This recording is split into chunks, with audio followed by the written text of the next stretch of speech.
Hello everyone, it's Sab here on the Creative Blog and Article Writing Show, where I talk about writing.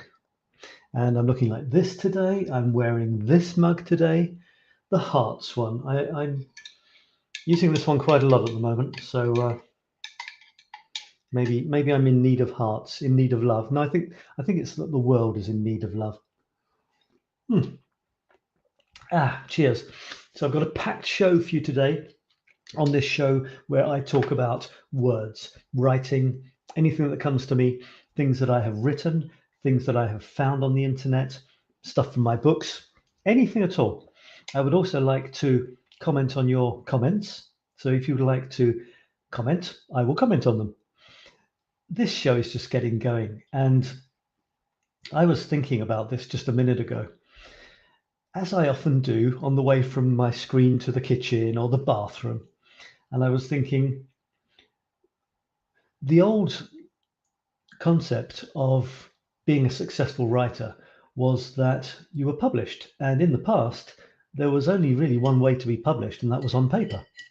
And then people would edit your book, then people would print it, and then people would buy it, and then they would read it. And if they liked it enough, word of mouth would spread, and a lot of them would be sold, and you would become a well-known writer. You might win a few prizes and eventually be accepted into some revered institution for great writers. Okay. There were different styles of writing. A couple of the greats, like Dickens and Zola, they published, I don't know how they did it, they published their novels in chapter by chapter. Goodness knows, did they have the entire thing mapped out when they published the first chapter, or did they not even have chapter 2 written when they published the first chapter? Because can you imagine the commitment? You publish a chapter, that's it, it's out there. And what if you want to change something? What if you want to go back in chapter 5 and change something in chapter 1 so that you've got a link to it? I just can't fathom how they did it, but they did it, and their books were amazing. These days, it's not the same. The way you publish isn't the same, and what success means, I put to you, isn't the same. For me, success is simply finishing something and getting it out there. That's it. I was going to say, I don't think I've ever sold anything. I sold a couple of things, but it's never been my driving force. Maybe that's a change. People say I should publish my poetry. Well, I do. I publish it on the internet. I've got a website. Does anyone read it? No, not really. But it's out there. I've got it out of me into the world. So the reason I'm saying that is create your own gauge of success as a writer. Get stuff out there. If you like, take mine.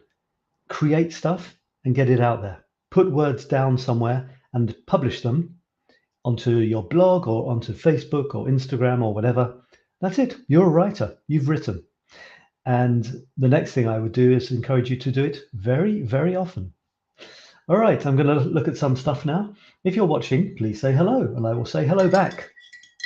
If you're watching the replay, thanks for watching the replay. Say hello, and I will say hello back eventually. If the comments are working, I hope they are. So let me launch into some stuff. This show is one of 4.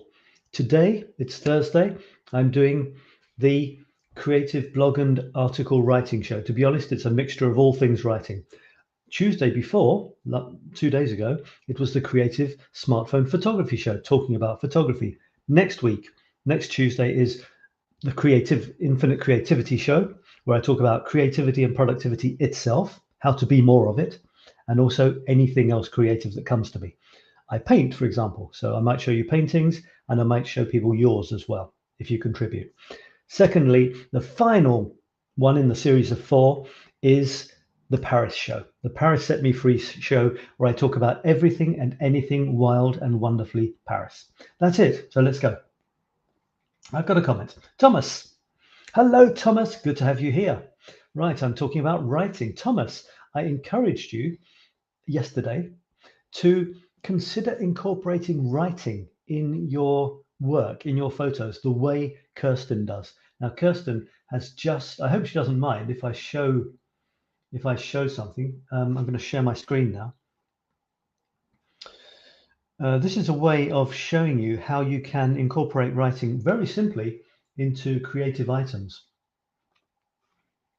Actually, I think it was in Today's the Day. So Kirsten is a wonderful artist, and something she's just contributed was this photograph here. You can buy her stuff, she sells it, and I recommend you do. I'm trying to get enough cash to buy one or two of her things. She's fundamentally an artist, but she loves incorporating words into her things. Now, this is a wonderful idea. It's playing cards which have been covered by paint and then stuff stuck on and including words. I love the way she uses words from books as part of her creation, and I am definitely going to do that. I got myself a book. I'm not sure where it is now. I wanted to show it to you. It's the most wonderfully destroyed book I've ever seen, and I wanted to show it to you. Maybe I'm going to fall off my chair. Yeah, there it is. Well, I've got a couple actually. Check out this book for the most incredibly look at that. Isn't that wonderful? I got it in one of those free book libraries. You know, you see them around the place. Isn't that amazing? Look at it. It's falling to pieces. It's I mean, it literally is falling to pieces. If I let go of that, all the pages would fall on my computer. Isn't that incredible? So I might keep this because it's so amazing. But I've got another book, for example, this one here. And this one, it's some old French book. And I'm thinking of taking some of these and doing what Kirsten does and just putting this strange sort of enigmatic text even, on as the background to some sort of painting. So that's cool, isn't it? Right, let me go into my Chronicles. So this is, I want you to contribute your writing to this show at some point. You can do it in this group here, the Creative Blog and Article Writing blog. I would love you to contribute your stuff. There will be a theme coming up soon. For now, I'm going to share my latest writing with you.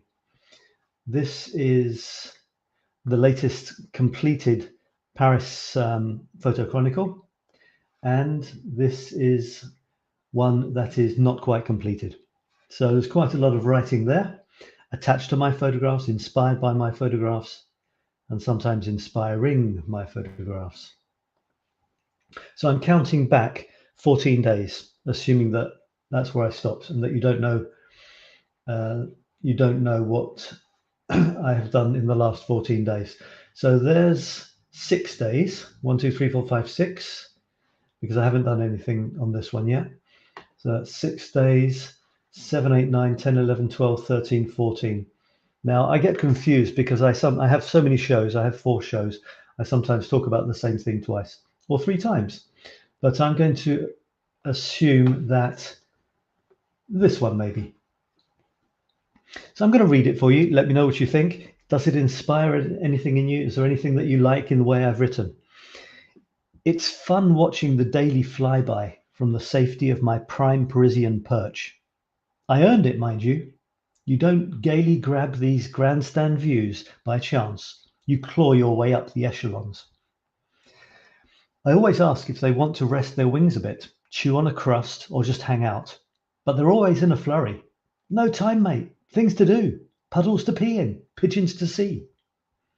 If I were a Paris pigeon, this is Sab speaking now, I'd find myself a favourite lamp and make it my go-to roost. No need for flashy displays, just a street corner to call my own. And this piece was inspired by a photo I'm really pleased with. Theoretically, I'm pleased with all my photographs, but some of them just stick out as being really pleasing. And this is one of them. And I was inspired to write by 2 things. One is the bird flying past another bird that is just sitting there. And the other is this strange sign on the wall, which is it looks like a Paris street sign. It's exactly the same style, but it's not a Paris street sign at all. It's like a mock-up I think what's happened, the real Paris street sign is down below, but in the past they used to have them up really high. I'm not sure if it was for the people on the carriages to see, or the people on the top decks of the buses. So maybe they've replaced the old one with this, because this says truc à faire. It means something to do. It's like you say, sorry, I can't stop now, I've got something to do. And when I saw that and the bird flying by, not wanting to stop and have a chat with the one that was sitting there, it evoked something in me. I don't know what, it just made me think, there's a funny little scenario. And I love making up scenarios about things that I see. It could be between a cigarette packet on the ground and an old empty vodka bottle. It doesn't matter. These can be your characters. Thomas will know what I'm talking about because he often imagines stories between little items. And that's a nice thing to do as well. I could have been the lamp speaking, couldn't I? Being pooed on. It looks like the lamp's been pooed on a bit there. It doesn't really matter. Just do anything, write anything. It just doesn't matter. There's no comparisons. I was reading by the way, this show goes all over the place. That's the way I do it. I was reading in a group called Creative Writing Group, I think it is. Creative Writing. This is a group which has members, unlike mine, which doesn't really, but it'll get going. And there was someone saying, you know what really frustrates me? People that think there is such a thing as a wrong opinion. There's no such thing. An opinion can't be wrong. There's only informed and uninformed opinions. Is anyone able to explain to me why people think an opinion can be wrong? So the first comment that I see here is, it's my opinion that this doesn't have much to do with creative writing. How am I doing? That's kind of funny. But the point itself is interesting. Opinions. What people think of your stuff really doesn't matter.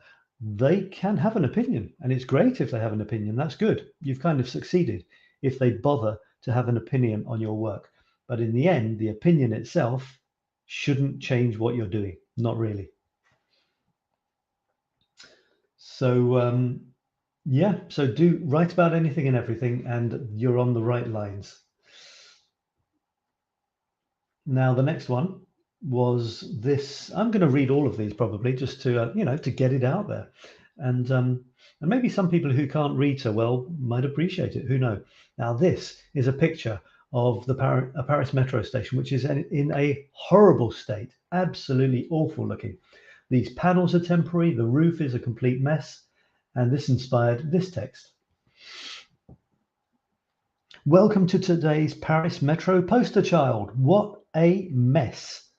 Okay, they're doing works at Vincennes, but if everything we see here is temporary, it's been a long transition. So much so that the plastic covering the huge electrical arteries has come to resemble something the city's down and outest bag lord or lady would be proud of. It's almost post-apocalyptic, and with Vlad the Invader attacking nuclear power plants, who knows? Putain, Putin. I don't know about you, but how do ideas come to you? I must admit, I honestly don't know. I mean, I write about how to get ideas, and then there's the classic things like, go for a walk in the countryside, have a shower, think about something else, and the ideas will come. But what I find is that they just come. I don't have to ask them. I just have to give my brain some sort of stimulus. And in many cases, it's my photographs. And in other cases, it's just walking outside.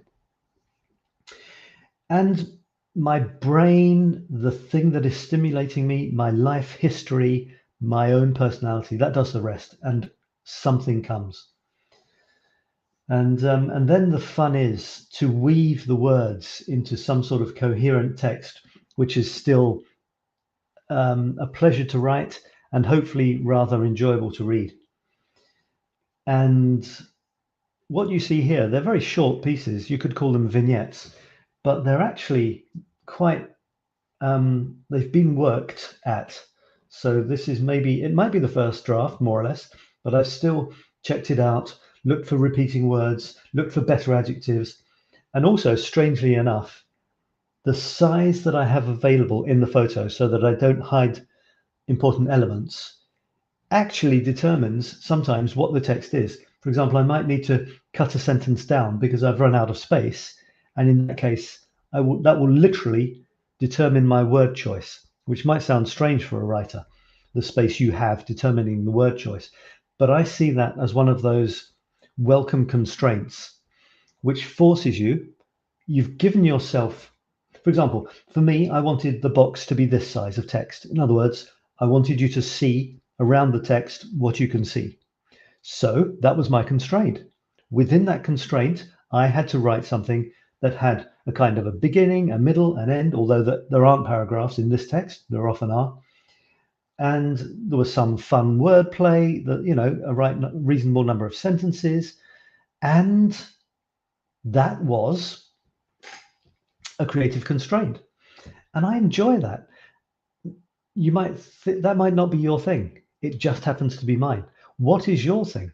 What will determine what your texts look like, including how long are they going to be? That's when I first started this series over 4 years ago. I was going to do 101 words a day. I'm trying to remember why.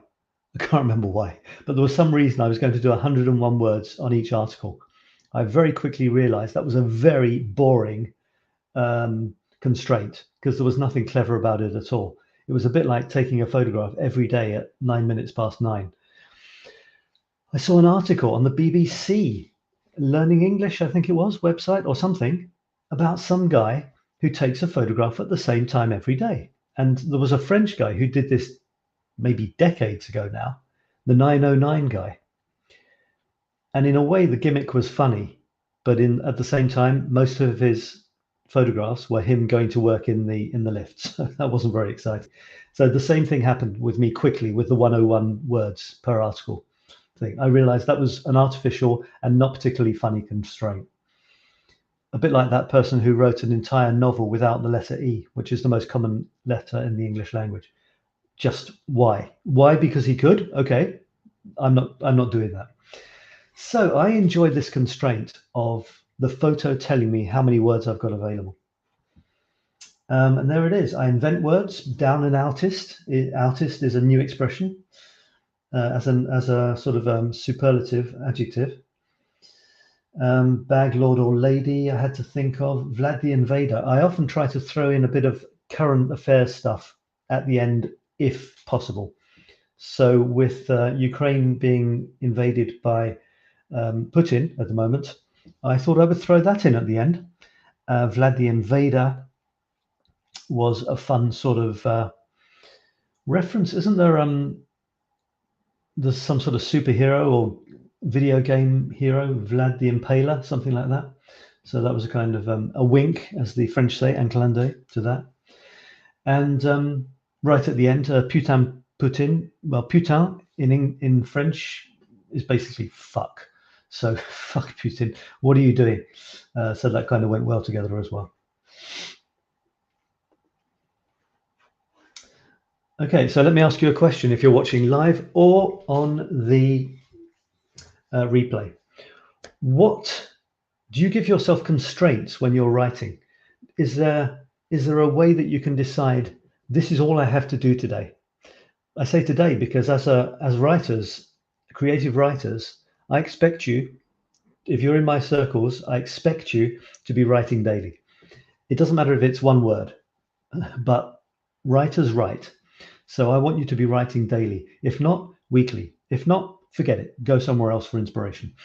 Daily or weekly is great because you make progress. The only way to make progress is to create regularly. Makes sense, right? I'm not telling you something that seems a bit, incredible. To make progress, you have to, in writing, let's say, you have to write regularly. No excuses. Otherwise, you're not really a writer. So my thing is once a day. What's yours? Do you have any other constraints like 100 words or 500 words or 2,000 words or a couple of lines of a poem? Or maybe, Thomas, it might be, or Kirsten, adding some text to a photograph or a painting. Why not? That could be your writing.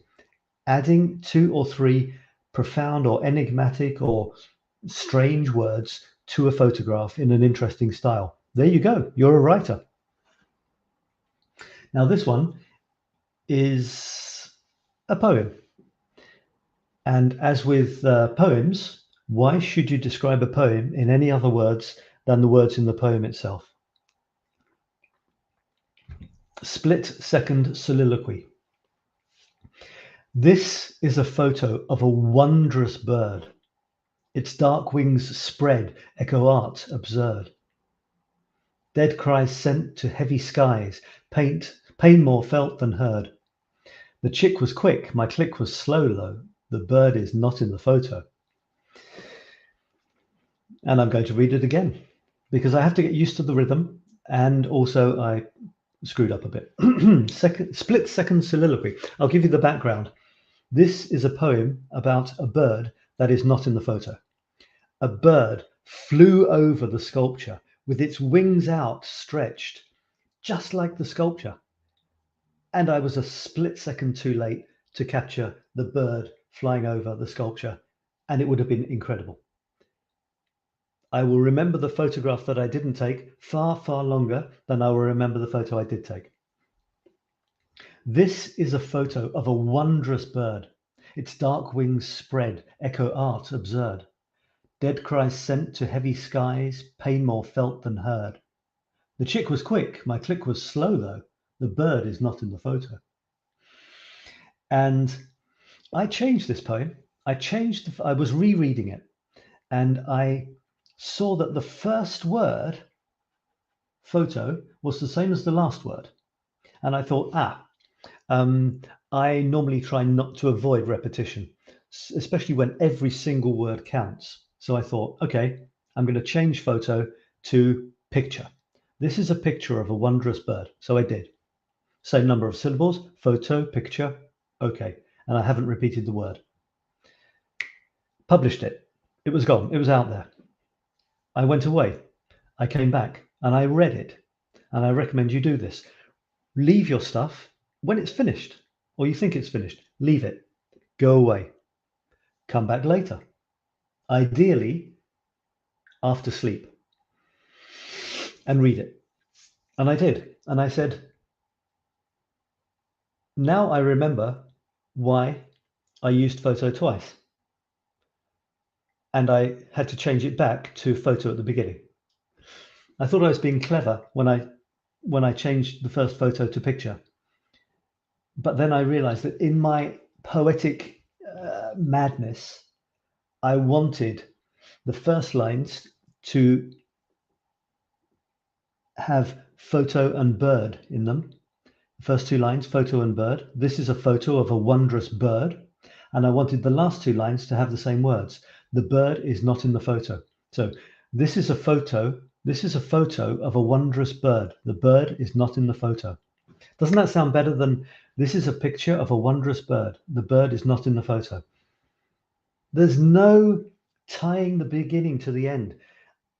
Isn't it the last line, the first line and the last line? This is a photo in the photo. This is a photo of a wondrous bird. The bird is not in the photo. You need to repeat photo, otherwise you've lost a great deal of the satisfaction and the pleasure of closing the poem with the same word at the end of the first line that you started it with. And I messed up. I was in a completely different place when I said, oh, I've repeated photo, silly, silly me, and changed it to picture. Amazing. I amazed myself. I thought, isn't that amazing? So there you go. That's a poem. I love when I write poems because there's something about them that is different to just writing a text. When I write a text, it's often quite poetic. There are sometimes little rhymes inside the text. There's flow, there's alliteration, words beginning with the same letter or similar sound. It's a work of art. Every time I write, I see it as a work of art and a pure creative expression. But there's something about a poem. You don't have to make excuses. It's just a poem. This poem is this poem. That's it. This poem is this poem. When I ask my son why, he says something and I say why, and he says because. Or if he says I don't like it, not about my poems. If he says I didn't like it, something, he read a book of them, and I said, oh, why didn't you like it? I didn't like it. Yeah, but why didn't you like it, Leo? I'm asking you why. Give me a reason. I didn't like it. I'm thinking, I'm going to kill you. But this poem is this poem.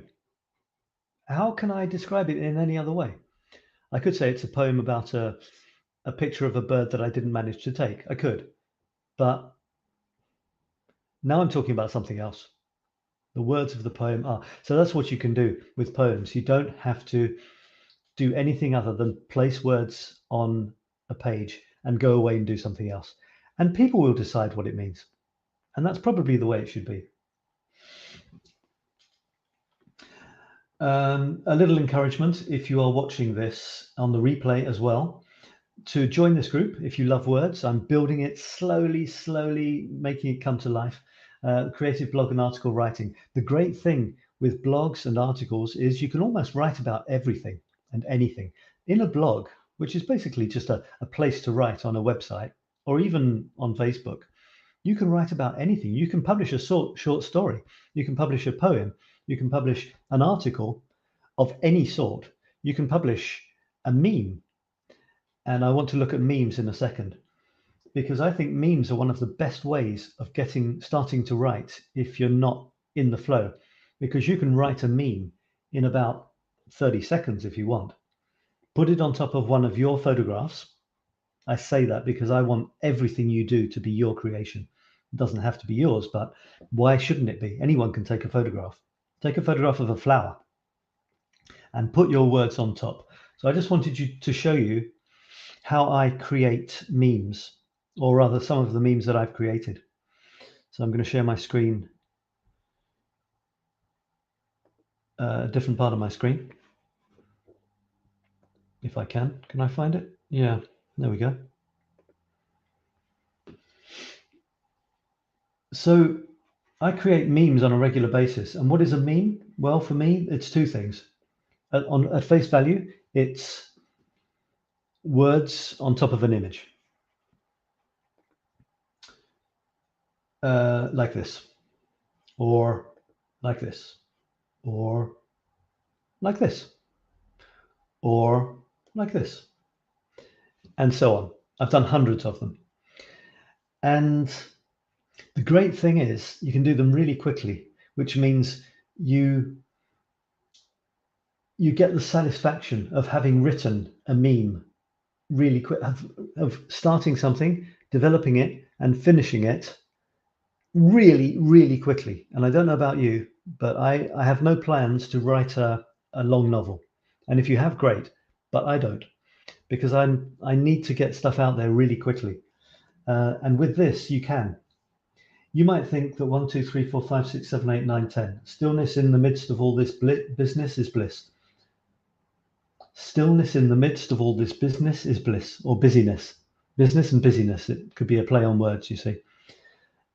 Stillness in the midst of all this busyness is bliss. And there's a beginning. The idea comes to me. There's the development of it. Every single word is chosen and often replaced or played around with. And then there's a finishing, and it can be done in a few minutes. So I recommend you start writing memes. Memes, the reason I've started writing memes is because I got so sick of seeing other people's unoriginal memes. I don't mind if it's something that someone has created themselves, but 99.99% of the time, it was other people's words on other people's images. People were just sharing quotes and stuff. And, you know, I like quotes. I've got books on quotes. This is a book on quotes, quote unquote. This is a book on quotes in French.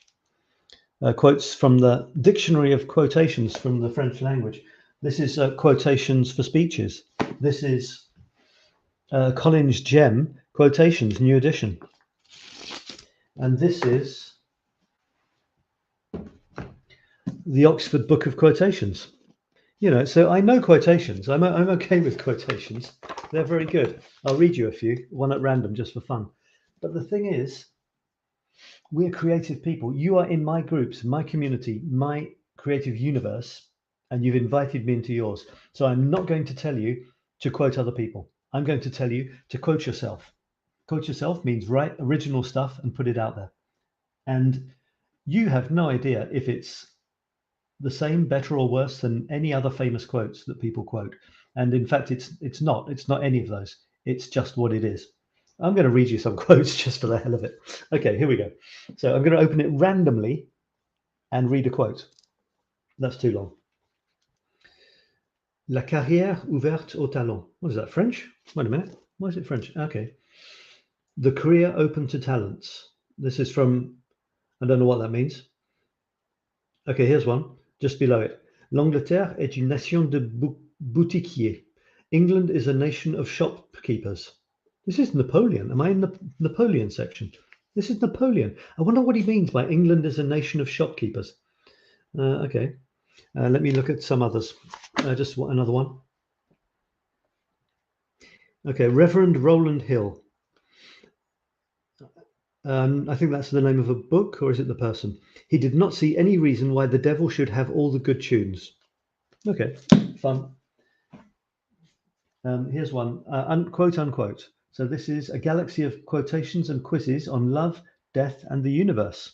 Let's try one from here, at random. Your experience will be a lesson to all of us men to be careful not to marry ladies in very high positions.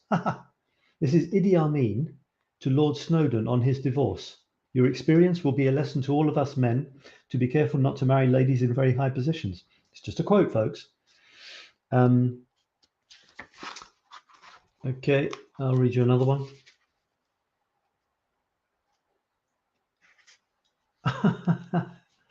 Okay. This is not necessarily profound. This says, it will be all tits, bums, QPR, and roll your own fags. Attributed to Derek Jameson, editor-in-chief, Express newspapers, on the launching of the Daily Star. It will be all tits, bums, QPR, and roll your own fags. This newspaper was even worse than the Sun, even trashier than the Sun. The Sun newspaper in Britain is known for its ridiculous, awful headlines. Crass, insensitive, jingoistic headlines. And it used to have naked, topless girls on page 3. Page 3 girl was a classic thing when I was growing up. I think somehow they stopped it now. And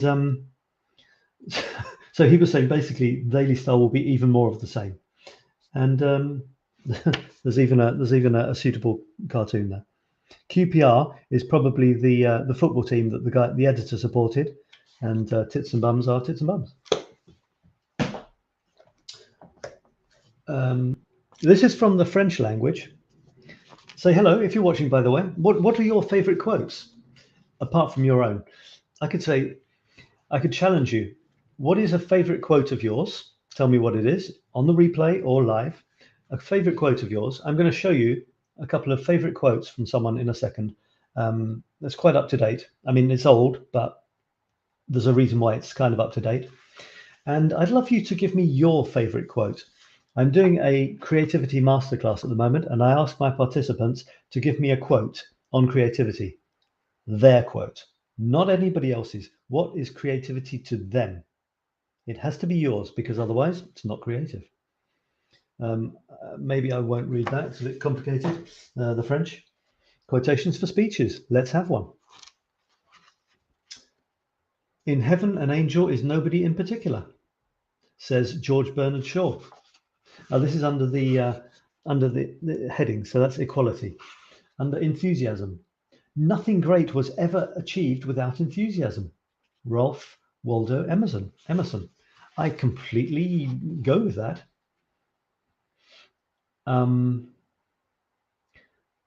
Envy. The man with toothache thinks everyone happy whose teeth are sound. Okay, that's a bit like the grass always being greener, isn't it? The best number, this is on parties. The best number for a dinner party is 2. Myself and a damn good head waiter. All right. And quotations, this lovely little book. Look, it's a small pocket-sized one, and yet it's very fat. So I'm going to open it anywhere. The Emancipation of Women. I've got a quote from the person I'm going to tell you about in a second. and it's about, there's one, it's quite funny, it's about women. So this is about feminism. This was written in 1909. The emancipation of women is practically the greatest egoistic movement of the 19th century and the most intense affirmation of the right of the self that history has yet seen. Okay, there you go. Quotes are what they are, but why not write your own quotes? Okay, here's, I'm going to show you what I'm talking about here. Now, I visited a museum that I hadn't been to before in Paris. It's called le Musée de l'Ordre de la Libération. So it's the Museum of the Order of Liberation. This is a museum which commemorates the French resistance movement and the people who resisted the Nazis during the Second World War. What is the relevance to this? Well, there's an exhibition in there at the moment from a very famous street artist, and a bit like Banksy, but French version, and not quite so contentious. He often does portraits. I was going to say just portraits. Often it's just portraits of people, just faces. Beautifully done. He's a stencilist, a stenciler. He does stencil art. This is his latest piece. It's on a huge wall. There he is. You can see him there. A huge wall, and obviously the colors of Ukraine. And he's included a quote, which is why I'm showing it to you. And he also, I have to show you, yeah, Winston Churchill. I have to show you also what, where am I? Oh, I'll have to go back to my other thing. He's also done one. He's got an exhibition inside this museum in Paris. I mean, this guy has really arrived. An exhibition of his stuff inside this museum. And he's actually stenciled his work onto very, very old items. So an old radio, an old bag, an old jacket. And I said, I asked the museum, you let him stencil his art on your priceless relics from the Second World War? And they said, no, no, no. He bought stuff from markets and things, and he did them on those. But they look very authentic. On this, what I was interested in is that he's included a very contemporary quotation. And the quotation, I've just realized you can't see what I'm doing. There you go. Thanks for telling me. This is because I'm so I can actually show you the Winston Churchill thing that I was talking about. Can I?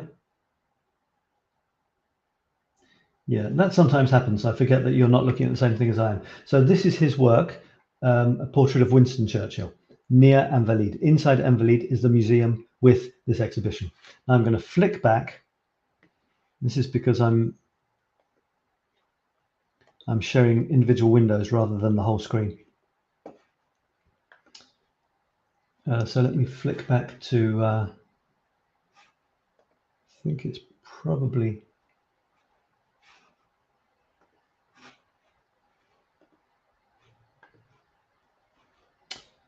oh,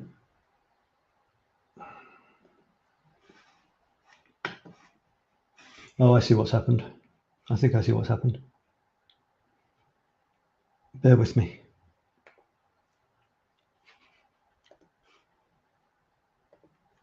Right, so this is the thing I was telling you about. Same guy that you just saw with Winston Churchill. And there he is sitting there. And this is his quote. And it's a quote from Zelensky, President Zelensky of Ukraine, who is doing an incredible PR job on the war, constantly barraging all the governments of the world to try and help out and everything. And apparently, when this guy, there were suggestions he was a bit corrupt and stuff, but overall, he seems to be extremely popular, especially since the war started. And the story is that normally you put the pictures of the president, you know, in all official buildings and everything. Apparently he said, don't do that. He said, I am neither a god nor an icon. Hang pictures of your children and look at them whenever you want to make a decision, which I think is a pretty cool quote. So he put those words on his poster.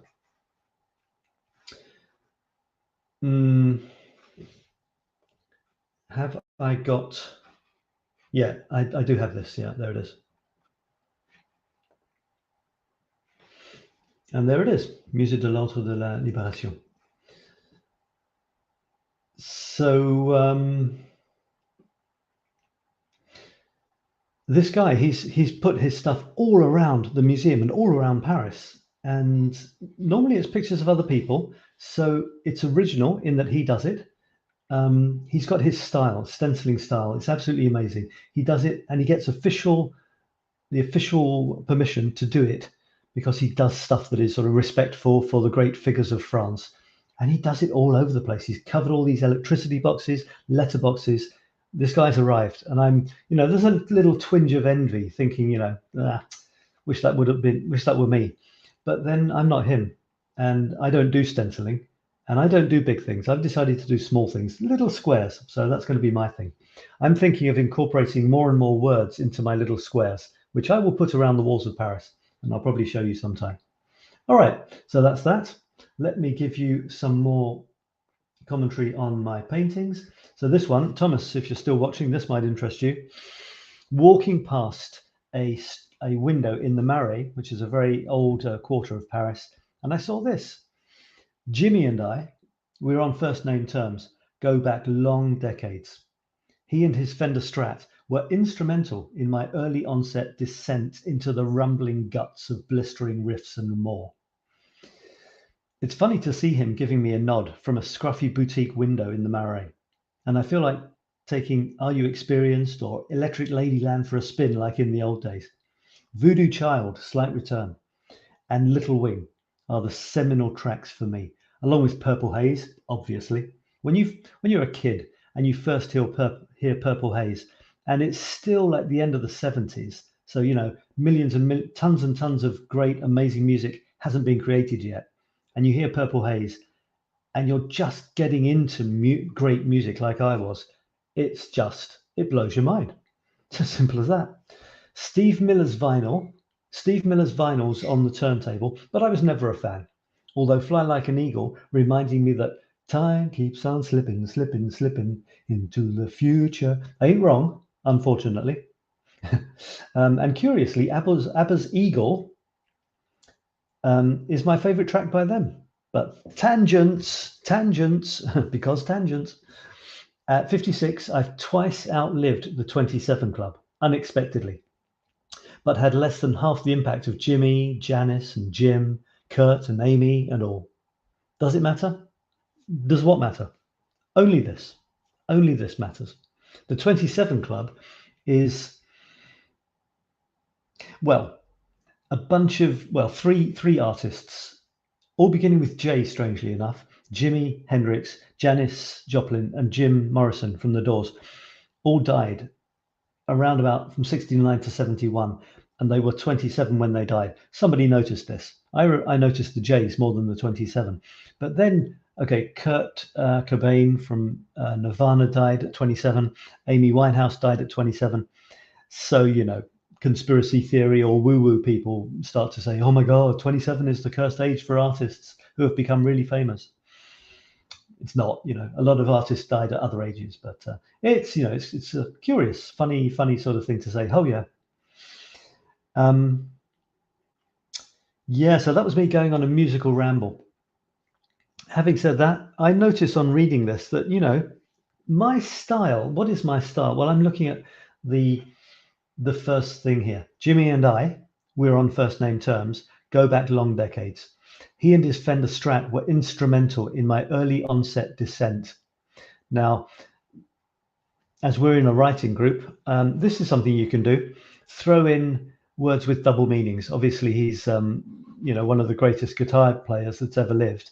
And if you say that he was instrumental in my early onset descent into music, then that's obviously something to try and do if you want to write in that way with, nice little winks, as the French say, little winks to, the fact that he was a guitar player.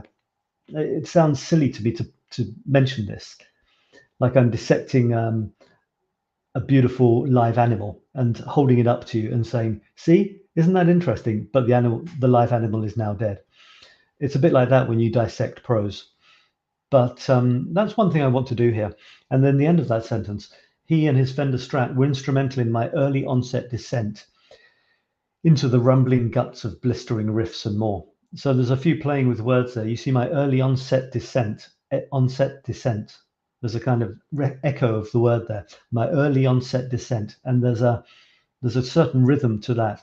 My early onset descent into the rumbling guts of blistering riffs and more. So the rumbling guts is actually a very nice couple of words. The rumbling guts, and then the blistering riffs, rumbling guts of blistering riffs and more. So that stuff comes to me.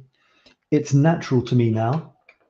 It is what it is. I'm not saying it's amazing. I'm not saying it's crap. I'm not saying anything. I'm just saying that's what I do. That's what gives me pleasure. And I would recommend people to consider every word when they write. Sometimes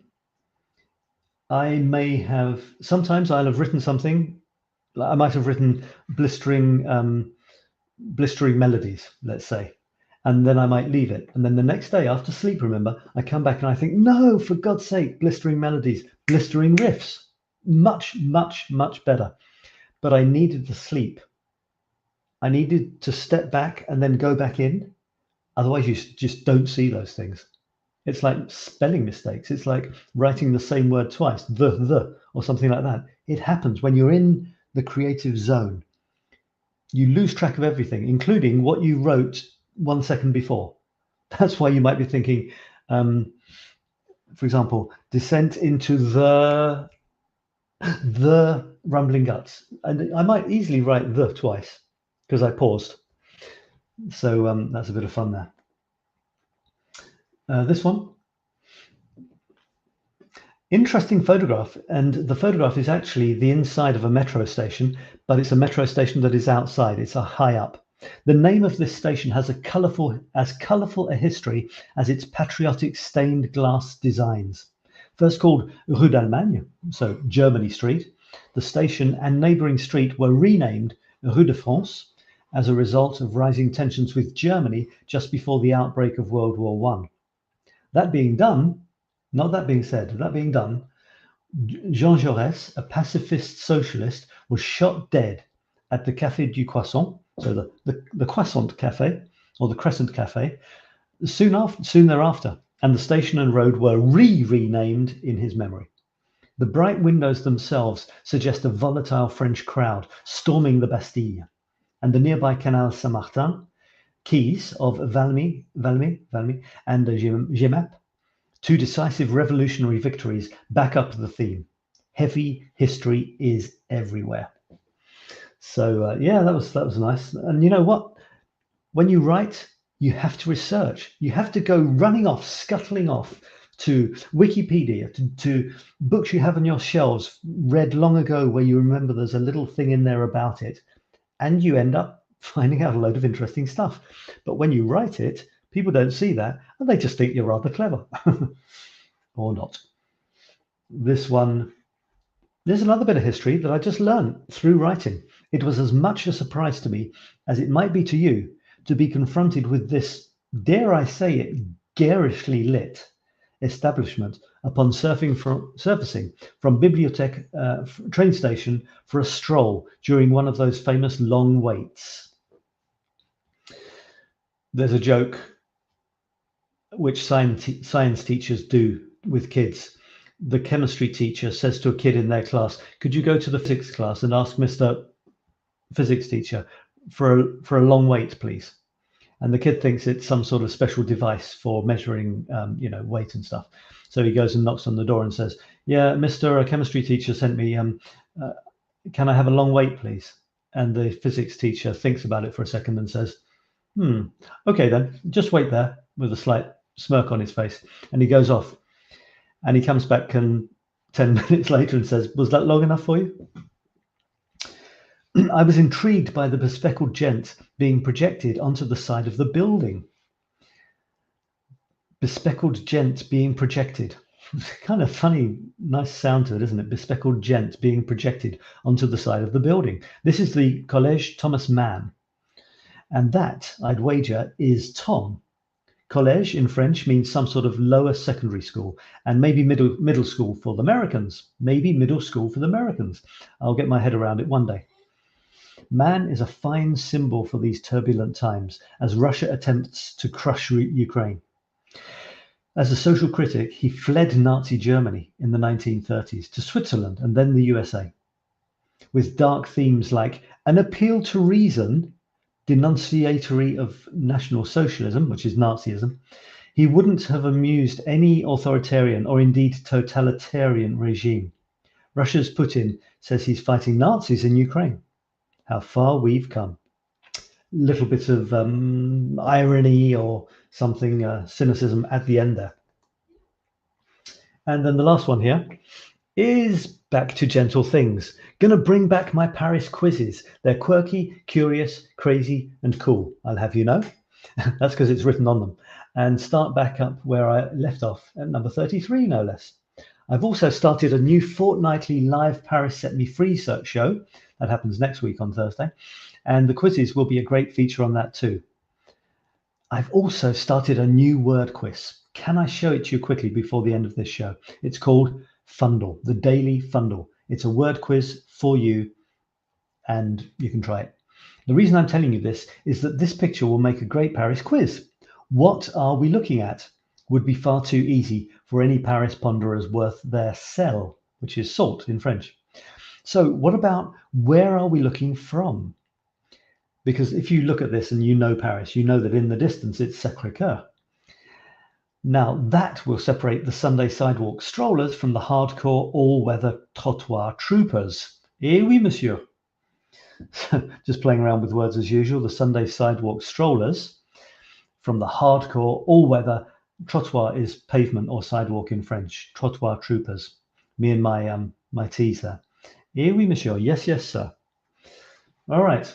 Let me show you the. I realize I haven't really talked about any of these texts here. Maybe I'll have time. I'm just going to show you something quickly. This is a word game that you can play. I've created it for you, and it's supposed to be. Do you know Wordle? Have you seen Wordle? It exploded. It was bought for millions of dollars by the New York Times. It's a word game, a very simple one. You guess a word of 5 letters. Obviously, the first time it's a random word. And then you get some hints. This letter is in the right place. This letter is in the word, but not in the right place. These letters are not in the word. It's great. It's fine for what it is, but it just wasn't that fun. There were no colors. It was just always the same every time. I created something different, and I called it the Daily Fundle. Guess what? It's every day. Comes out about midday. Well, I say that it comes out at fun o'clock daily. Fun o'clock for me is about midday French time, or 11 o'clock GMT or UTC, British time. And there it is. You see, it's already fun, don't you think? And how to play? You click there, and you get the instructions. And basically, you have to guess a word. And you get 6 clues. And it's like a jigsaw, because you don't necessarily need all 6 clues to get the word or the expression, but you've got 6 clues. The challenge is, there's 2 challenges. One is to win, and that means to get the word with a maximum of 6 clues. Or the second challenge is to get it in the minimum number of clues. So find today's fundle in 6 clues or less. So you do it here. And there it is. There's the first cue immediately on the home page. It's a bit like Fundle, or it's a bit like a Fundle, and the Fundle is this word game. So I don't know if I want to spoil it for you or not, but you put anything in here, like a bit like a Fundle. Okay, let's say a game, and then you submit. Oh, by the way, I created this little thing to let people understand a bit what it's about. All Fundle clues are sneaky puzzle pieces. Some might be simple, some silly, some sly. But with each one, your jigsaw joy increases. It's time to play, so shape up, don't be shy. So I tried to put a bit of the feeling of what I want this Fundle to be into this little verse here. All right, so it wasn't game. So then you click here for the second one. And the second one is patience and perseverance are required. All right. So maybe it's kind of a game and stuff. A student of mine just now guessed chess for this clue, so I'm going to put in chess. If you don't know what the word is, just put any word. It really doesn't matter, because this will then get you the next clue. All right, so it's not chess. There's a slight delay, but for me, I did it in my bedroom. I just did it on a website. There's no app, nothing like that. It's just web pages and a quiz program. So be patient, but just think this is the excitement to see if you got it right or not. So I quite like the delay when it's loading a new page. So clue number 3, blue sky is the worst. And my student who had their cumulative clues, okay, they all relate to the same thing. So the first thing is it's a bit like a fundle. So I guessed game. It wasn't game. What was it? Well, here's the new clue. Blue sky is the worst. And with the clue that we just saw, which I can't remember, my student was saying, what? I don't get this at all. Oh yeah, it takes perseverance and patience and perseverance. Blue sky is the worst. What on earth has blue sky got to do with patience and perseverance and being like a fundle? So at this point, this particular fundle is quite tricky, I think. Blue sky is the worst. But that blue sky is the worst will click in later maybe, and you will say, of course, that's what it is. So blue sky is the worst. I don't know what it is. And she said tennis. Okay. I said, put anything. So she put tennis. Is it tennis? Is it tennis? No, sorry. It seems that you're not a yellow fundler today. Okay, so we go for green. Another clue. You can do this every day. You can share your results, and I hope it's quite fun and a pleasant alternative to Wordle. 1,000 pieces is my absolute limit. Aha, 1,000 pieces. So maybe it's a sort of game where you have 1,000 pieces. What about a puzzle? Now, my student is French, and she guessed puzzle, which is actually absolutely right in French. But if you put this in, you will find that it's not the word that I chose. So maybe you can guess what it is now, especially if you look at, no, you can't see it here.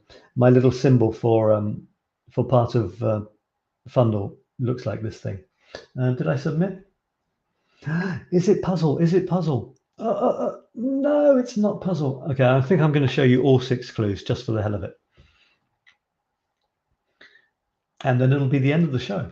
Round ones are my favorite. Okay, round ones, well, so it's not necessarily rectangular. Can you get round, you know what? Maybe. So I'm going to put in, what can I put? Picture. I'm going to put picture because I want to show you the 6th clue. So picture, submit,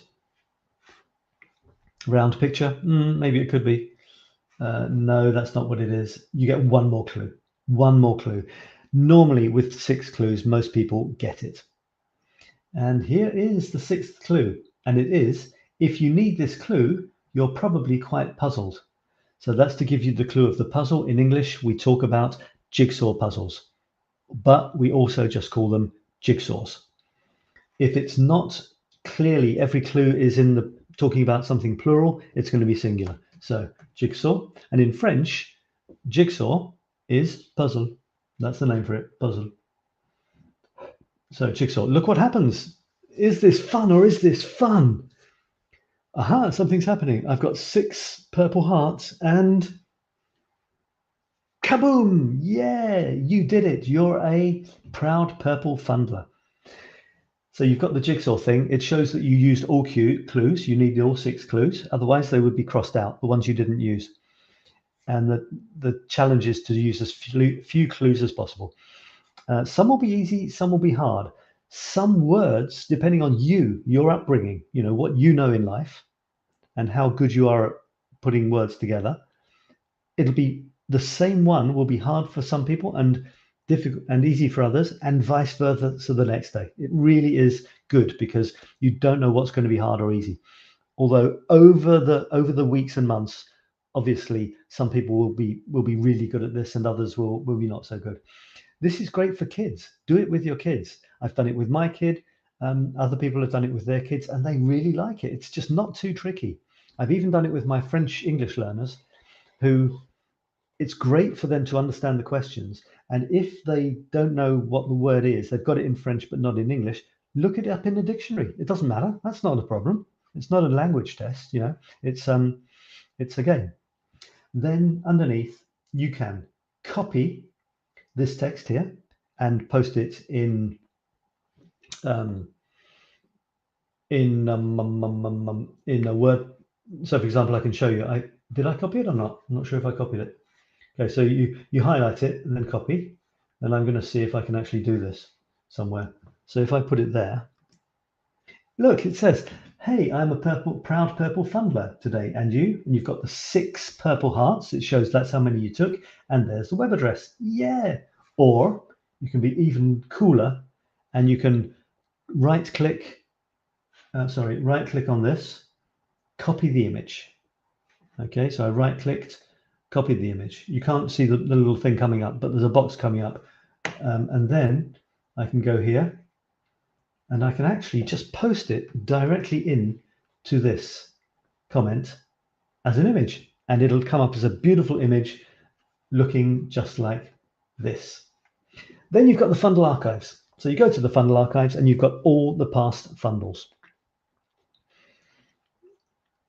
It looks like this. If you click on each chapter is 6 Fundles.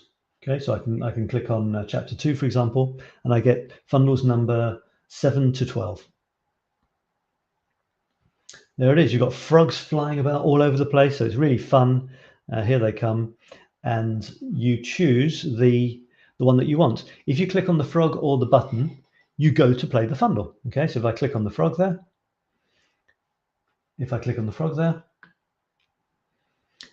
off it goes to this Fundle. Fundle number 8. It's not expensive, is the first clue. That should actually open in a new window. I have to change that. Now just look at this. I'll just show you quickly. All right, you see, you get all of the clues there. Because some people, they get it in three clues, but they wanted to know what the other clues are. So a few days after the Fundle has come out, I will publish this, and you've got the Fundle to play. You've got all of the questions, and if you click on See Answer, you've got the answer. Wonderful. So I just want this to spread to as many people as possible. Schools, parents playing with their kids, professionals playing it on the way to work. I want this to explode. So please tell everyone, all of you who are watching, play it yourself, share it with your kids, with your friends and family and colleagues, and maybe it'll explode like Wordle did. All right, I'm going to stop there because we're at the hour. Thanks for watching. Obviously, there are other ones to read here. If you want to read, you can go to 𝗕𝗟𝗡𝗅.com and read the latest, or on my blog. Just go to facebook.com/SabParis, and all my latest writing is here. I'm thinking of I've got a blog writing thing for my creative writing, other than the ones with the photos, which is called lazypig.com, and I feel a new article or two coming up on Lazy Pig. To be honest, very much possibly linked to the current events. I've divided this website into 4 sections. One is called Creativity Bites, and it's articles on creativity. One is called Productivity Bites. It's about being as creative as you would love to be. One is Infinity Bites. This is about life, the universe, and everything, my deeper ponderings. And the last one is Curiosity Bites, which is more the funny side of life, really, the curious, crazy side. But I must admit, something is bugging me to write something about how I feel about the situation in Ukraine. Very complicated situation. So I'm pondering that. And I'm feeling a few memes coming on as well. I feel that I have to get some memes out there. I'm generally not political, generally try to see the big picture. So I've just done, talking of pictures, I have just done some pictures. I'll show you this and then I'll stop. I've done, what am I going to share? I'm going to share my, I'm going to share this.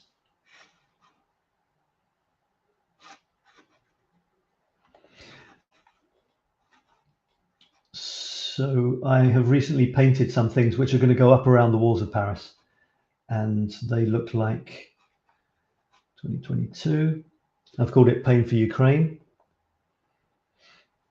And this was a series that I've done. There aren't any words in it, but just to finish with, because I mix everything, you know, this is me that you're seeing here. Twice a week you see me. This show is about creative writing. I focus on writing, but I will bring in other stuff. So this is something I did recently. I did a grid of me showing you the paintings for the squares for Ukraine growing. So it looks like that, then that, then that, then that. There are actually the colors of Russia, the flag of Russia, and the flag of Ukraine incorporated into these pieces. Okay, and that's what it finally became in the end. And this is the last. This is the last. No, that's almost the last version. This is the final last version. And I'm gonna, although they do follow the patterns of my usual paintings, where all the squares line up with elements that go across them, I am going to separate these, and every single little square is going to be on a different wall, maybe with a famous monument behind it, so you can get that in the photograph. And each one is a very sad little smiley, not a smiley at all. They have a gash on them with blood dripping down. There's the Eiffel Tower, as usual. There's infinity squared symbol. There's the S, which is the S of Sab, my name. And in the top left-hand corner, you have the hammer and sickle, which is a symbol of the old USSR, Soviet Union, and of course, communism. So, and it's all spattered with red paint as well. You can't see it in detail. It's small spatters of, I was going to say blood. Well, yeah, effectively, that's what it represents. So those are going to go up around Paris, 81 squares. I might give a few squares to people as a sort of souvenir, but most of them are going up in the streets of Paris. I've been asking myself, should I sell them and, you know, try and give a few euros to the Ukrainian charities that are helping out there. And then I thought, don't be an idiot, you know, what difference will that make? Then I thought, yeah, but every little helps. Do something, you idiot. Don't just put your paintings up. Try to get money to people that need it. So, you know, like my writing, I go around in circles, and sometimes I come back to where I started at. Okay, everyone, that's been, let me show you. That's been this. The creative blog and article writing show. That's what it's like. That's what I do. I talk about words. I throw in pictures, stories, anecdotes, rambles, philosophical rants, anything and everything. Twice a week. This one is once every 2 weeks.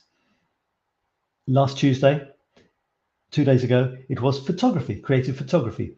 Next Tuesday, it's creativity and productivity itself and stuff like paintings and anything else you might create with your hands. And then the following Thursday, it's all about Paris, everything and anything to do with the wild and wonderful place that is called Paris. Thanks for watching. Thanks for watching the replay. And I will see you again very soon, somewhere on the web, or why not in a cafe in Paris. I was going to say you're paying, but no, we can take it in turns to pay for the extremely expensive café crème and a croissant or two. Let's do it. Okay, bye for now, folks, and see you again soon.